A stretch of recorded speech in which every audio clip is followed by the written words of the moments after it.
ஒரு பேரரசு காலத்தை வென்றது. அது சோழ பேரரசு.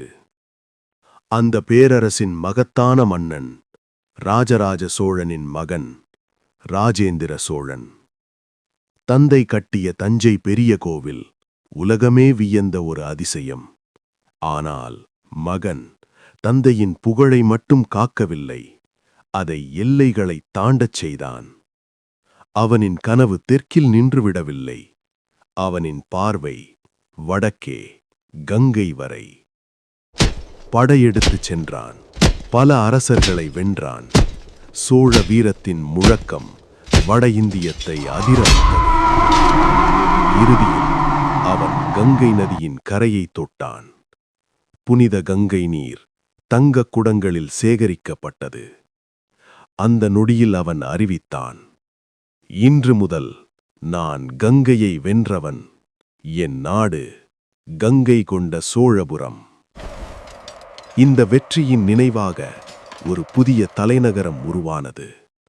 அது வெறும் நகரம் அல்ல, அது சோழர்களின் அதிகாரம், கலாச்சாரம், ஆன்மீகம் அனைத்தையும் ஒன்றிணைத்த இடம். அந்த நகரின் இதயத்தில் ராஜேந்திர சோழன் கட்டிய மகத்தான ஆலயம், கங்கை கொண்ட சோழபுரம் பிருகதீஸ்வரர் கோவில். சிவபெருமானுக்கு அர்ப்பணிக்கப்பட்ட அந்த கோவில் அழகிலும் நுட்பத்திலும் தஞ்சையை ஒத்த ஒரு அதிசயம். ஒவ்வொரு கல்லும் ஒரு கதை, ஒவ்வொரு சிற்பமும் சோழர்களின் அறிவின் சாட்சி.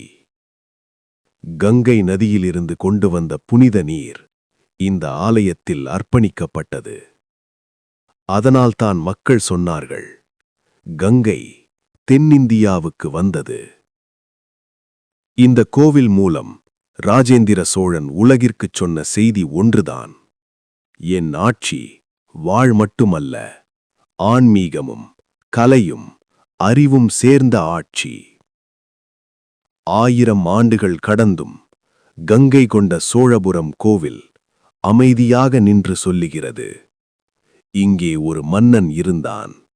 அவன் கங்கையை வென்றான், ஆனால் சிவனை பணிந்தவனாகவே இருந்தான்.